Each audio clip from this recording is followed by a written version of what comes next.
SE2. Oferecimento. Construtora Estanza. A gente transforma.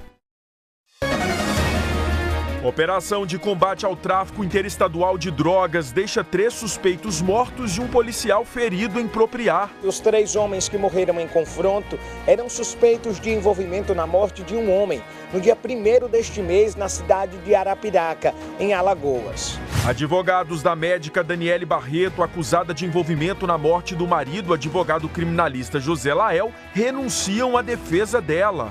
Mesmo com a atuação do Ministério Público, o acúmulo de fios nos postes da capital continua sendo um problema. No bairro Coroa do Meio, mais de 10 toneladas de fios foram retiradas e logo depois a reinstalação irregular foi flagrada novamente. À noite, algumas empresas já subiram nos postes. Olha que coisa absurda, né? E já recolocou de forma irregular. Aracaju está entre as 8 capitais em alerta para os casos de síndrome respiratória aguda grave. E Sergipe aparece em uma lista que inclui outros 3 estados em situação semelhante. E ainda, as comemorações pelo 7 de setembro na capital. Segunda-feira, 8 de setembro, o SE2 está começando.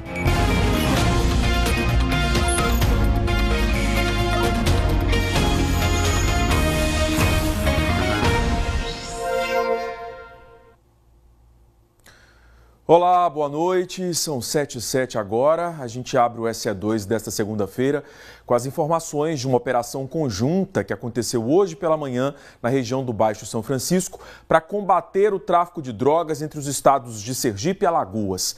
3 suspeitos morreram durante uma troca de tiros com a polícia. O ponto de bloqueio foi montado na BR-101, na altura do município de Propriá.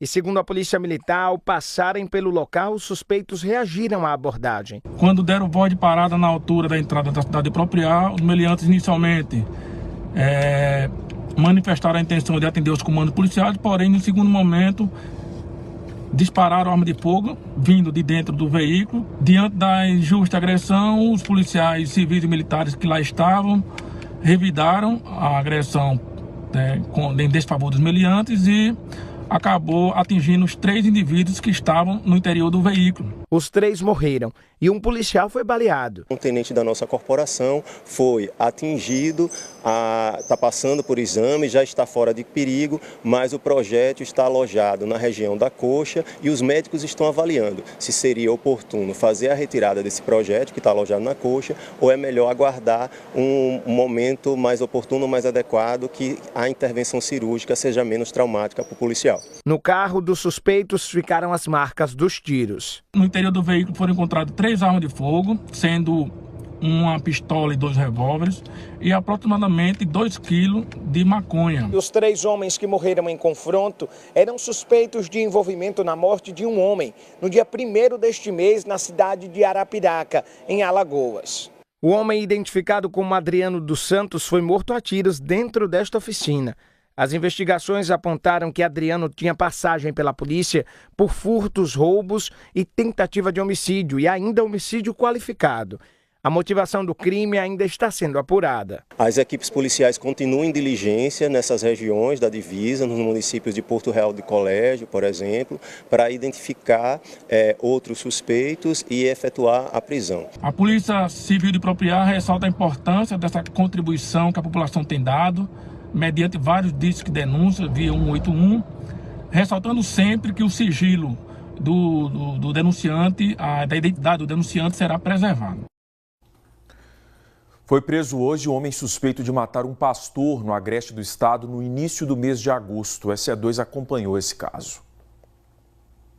O suspeito foi preso nas primeiras horas da manhã em São Domingos por uma equipe da CORE, a Coordenadoria de Operações e Recursos Especiais. Ele é investigado por homicídio qualificado contra o pastor Albertino dos Santos. O crime aconteceu no dia 8 de agosto no conjunto Hélio Mecenas. De acordo com a Polícia Civil, o religioso foi atingido por golpes de facão. O delegado Edson Nixon, que está à frente das investigações, informou que o inquérito sobre o caso deve ser concluído nos próximos 10 dias, com os detalhes da motivação e se houve a participação de outras pessoas no assassinato.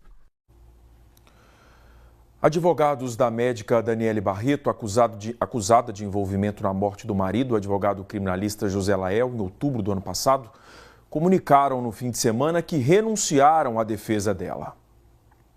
Batista e Prudente Filho informa que a decisão de deixar o caso foi motivada por inadimplemento contratual, ou seja, por falta de pagamento. A nota ressalta ainda que a renúncia não tem relação com o mérito do processo, mas sim com questões estritamente contratuais. A médica Daniele Barreto está internada em uma clínica de repouso em Aracaju desde o dia 1º de setembro. O motivo que levou ao internamento não foi divulgado. O advogado que assumiu a defesa dela falou sobre a situação atual da cliente. Hoje existe uma revogação da prisão domiciliar dela, certo? Que foi amplamente difundida na imprensa e isso é uma realidade, é a realidade que me deparei, certo? Com essa prisão domiciliar revogada, certo? Na iminência do cumprimento de um mandato de prisão que pode ser expedido a qualquer tempo, né?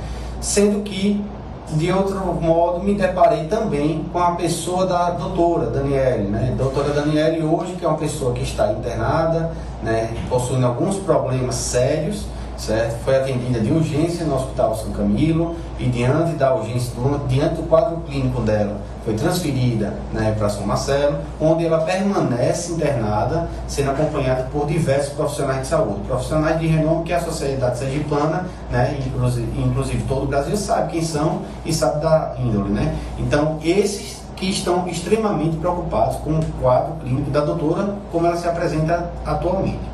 No fim do mês passado, a médica Daniele Barreto teve a prisão domiciliar revogada pelo Supremo Tribunal Federal e deve voltar ao presídio feminino. A viúva Daniele Barreto e mais 6 pessoas foram presas suspeitas de envolvimento no assassinato do advogado José Lael Rodrigues Júnior no dia 18 de outubro de 2024, na Avenida Jorge Amado, bairro Jardins, zona sul de Aracaju. 2 homens em uma motocicleta dispararam contra o carro em que ele estava junto com o filho, que sobreviveu.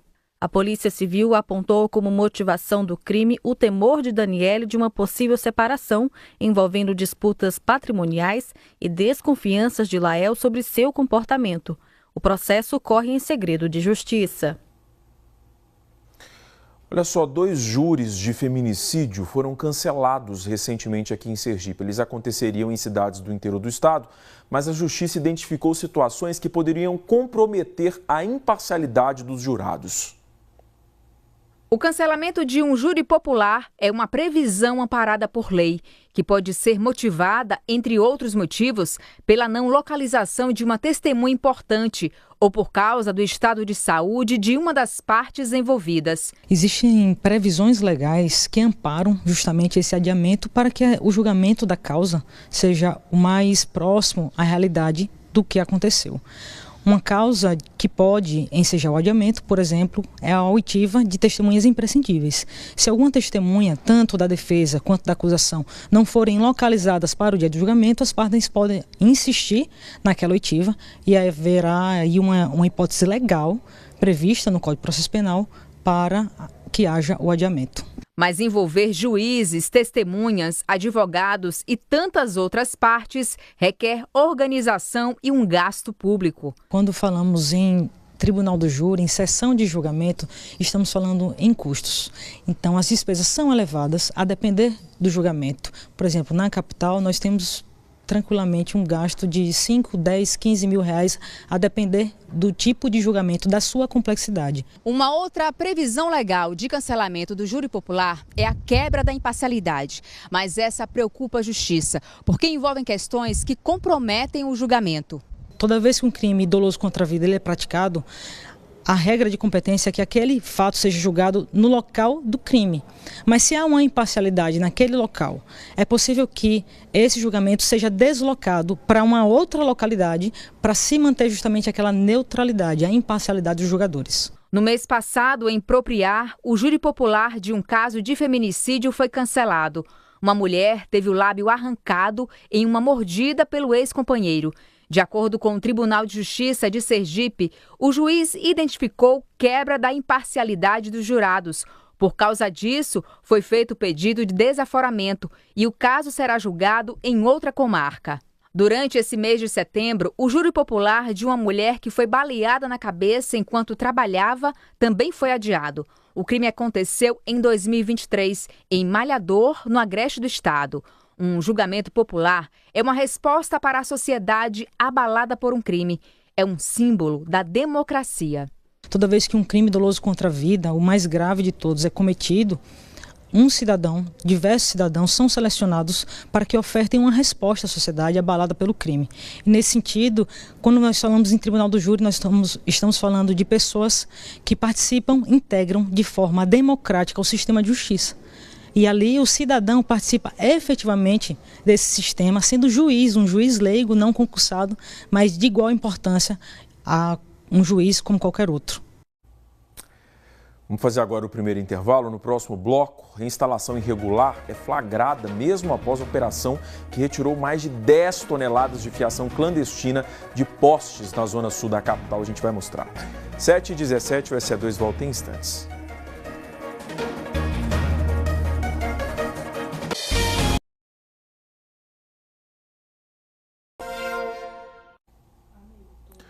Três pedestres foram atropelados ontem à noite na zona oeste da capital.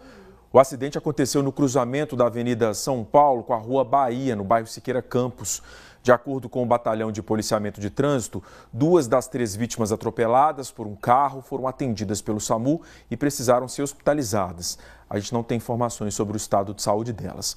Ainda de acordo com o BPTran, o motorista estava com a documentação regular, mas se recusou a fazer o teste do etilômetro. A gente volta a falar agora de uma situação que o SE2 tem acompanhado, o acúmulo dos fios nos postes da rede elétrica da capital. O Ministério Público segue acompanhando essa situação, já fez audiência para buscar soluções conjuntas para o problema, mas apesar disso, a questão está longe de ser resolvida. Para se ter uma ideia da gravidade, durante uma operação realizada no bairro Coroa do Meio, mais de 10 toneladas de fios foram retiradas. E logo após a remoção desses fios clandestinos, os órgãos responsáveis voltaram a flagrar reinstalação irregular em pouco tempo. Faz um ano que o Ministério Público do Estado começou a mexer nesse emaranhado que se tornou um problema urbano. Encontrar fios de operadoras de internet embolados nos postes passou a ser algo comum nas ruas. Alguns são vistos despencados por onde os pedestres passam. A pior situação está no centro de Aracaju. Primeiramente, eu acho que prejudica muita gente, né? Que a gente está disposto a esbarrar um fio desse ou cair outro. E fica feio, né, na cidade. Esse monte de fio, ninguém sabe o que é fio de eletricidade, ninguém sabe o que é fio de telefone. Prejudica bastante. É muito feio.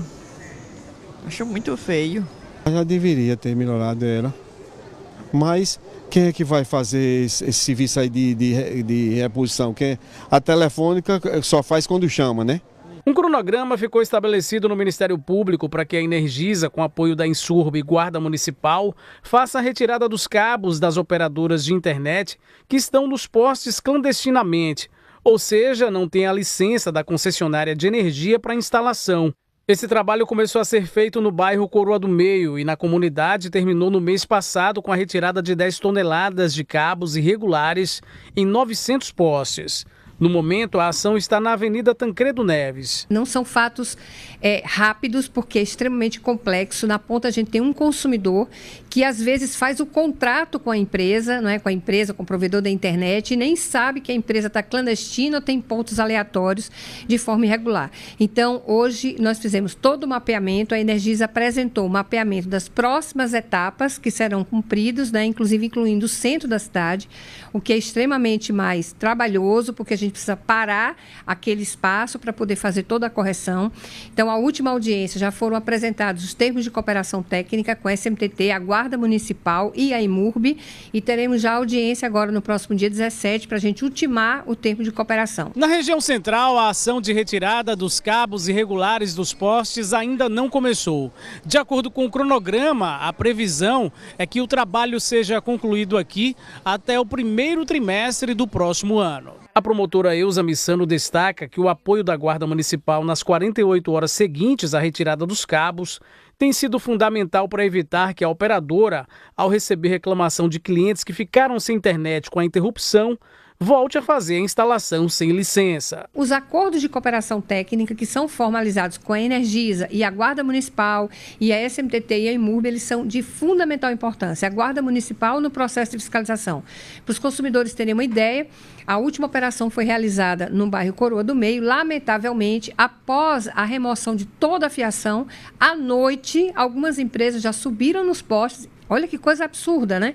E já recolocou de forma irregular. Então, a posição da guarda é fundamental para que a gente faça essa fiscalização, assim como a SMTT, para ordenar o trânsito naquele momento, para que não haja nenhum tipo de acidente, de sinistro, né? E a Imurb, que está cooperando junto à Energisa. Mas é absurda essa situação, né? Vamos para o intervalo. No próximo bloco, Aracaju está entre as 8 cidades em alerta de risco para os casos de síndrome respiratória aguda grave. E ainda, celebrações pelo 7 de setembro aqui na capital. 7h23, a gente volta já já.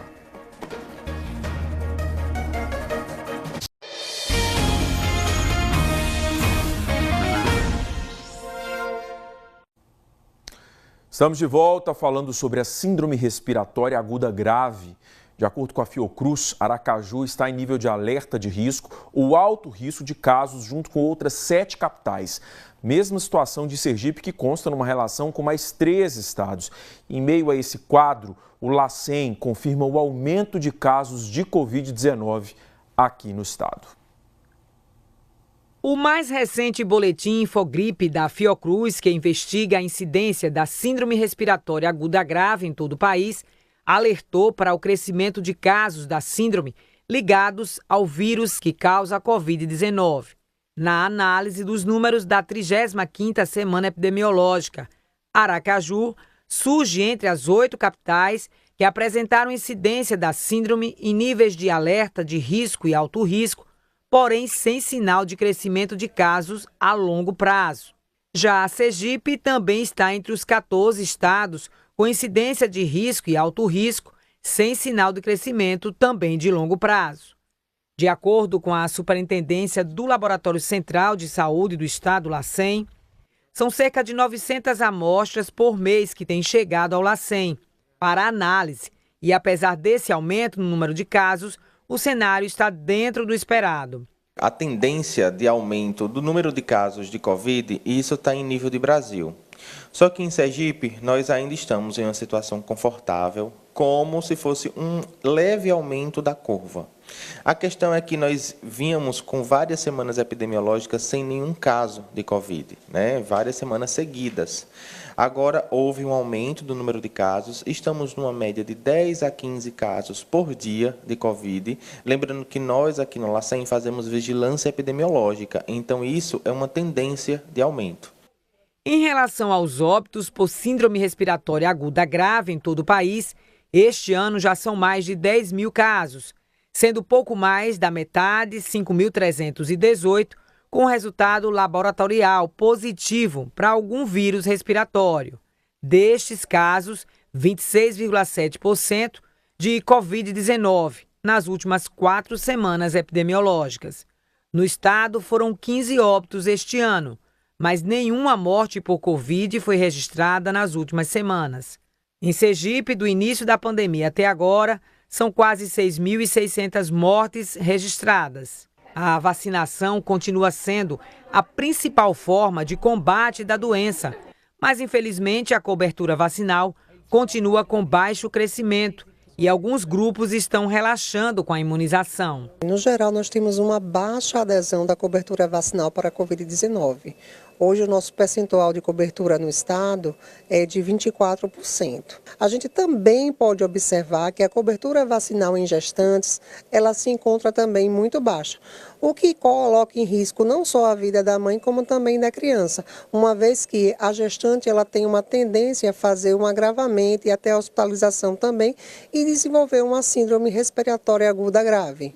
Os vírus respiratórios costumam ter um comportamento oscilante durante o ano. Por isso, essa imunização de rotina é essencial. A Covid, assim como os outros vírus respiratórios, eles circulam praticamente o ano inteiro.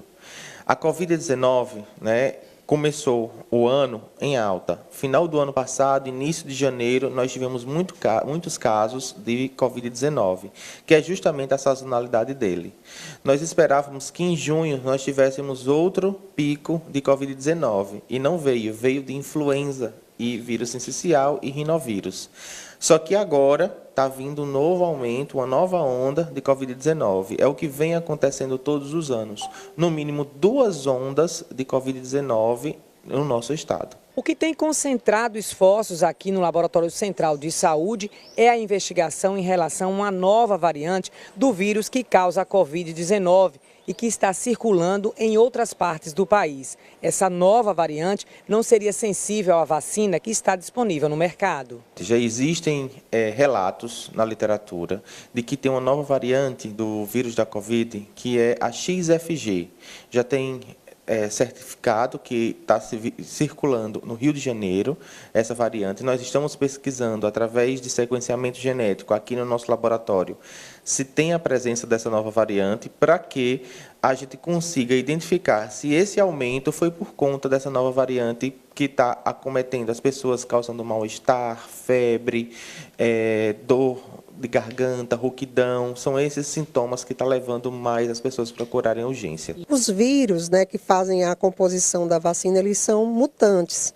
Então, a nossa vacina, no momento, não está cobrindo essa variante. Porém, é extremamente importante que você atualize para a cepa mais atual, porque você vai, pelo menos, desenvolver uma resposta imune ao que está circulando no meio ambiente. Então, de certa forma, você vai ter contato com esse vírus, você vai produzir defesas e vai despertar no organismo uma resposta imunológica melhor.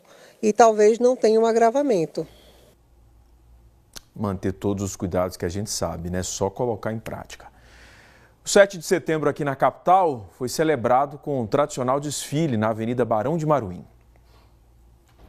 Antes das 7 da manhã já tinha gente na avenida. Eu quero ter saúde para eu estar todo ano aqui nesse desfile 7 de setembro. No cantinho dela acompanhou o hasteamento das bandeiras. Inclusão, educação. A educação inclusiva é uma temática defendida na Secretaria do Estado, Sergipe, através da realização e materialização de um programa de governo, onde a gente traz todas as ações inclusivas em um pacote de inclusão. Inúmeros programas que fazem parte desse processo de inclusão estão hoje representados aqui na Avenida.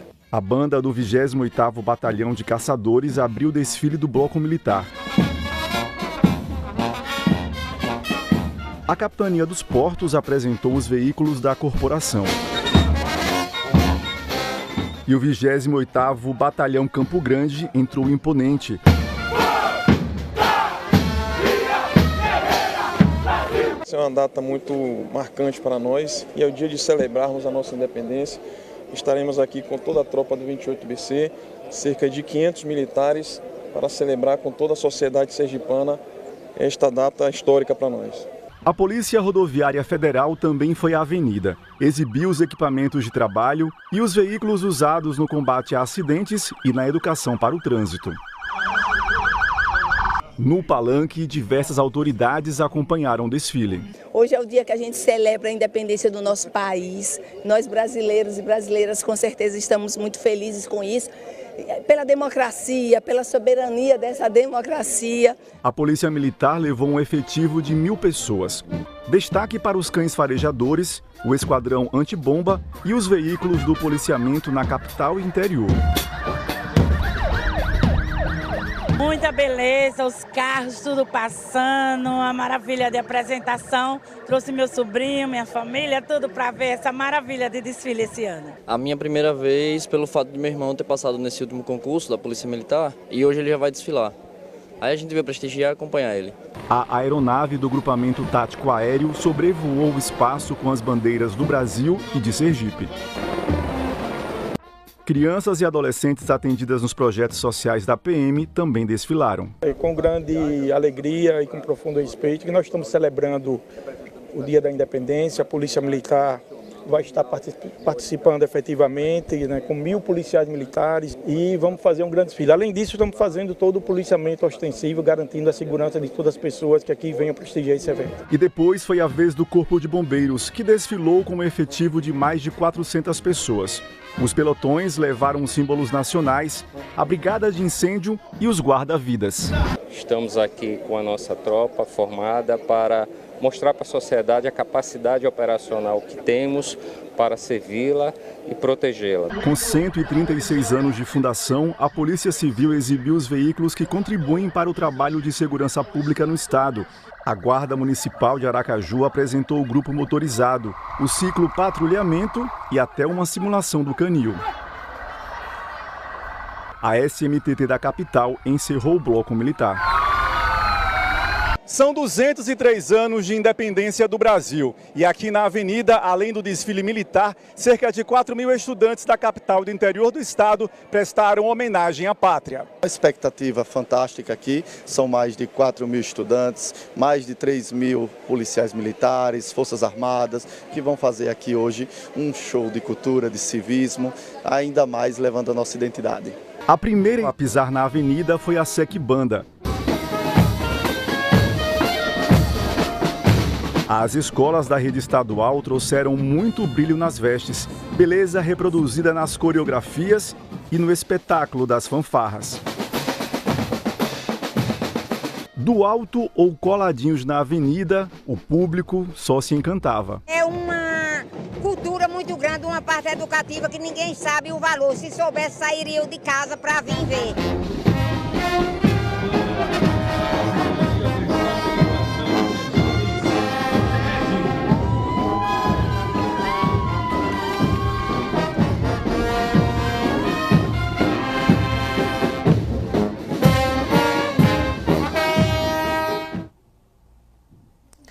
Acabou o SE2, outras notícias do estado, amanhã cedinho no Bom Dia. E amanhã o SE2 começa mais cedo, tá? Às 6h40 por causa do jogo Brasil e Bolívia pelas eliminatórias da Copa. Muito obrigado pela companhia. Uma ótima noite, até amanhã.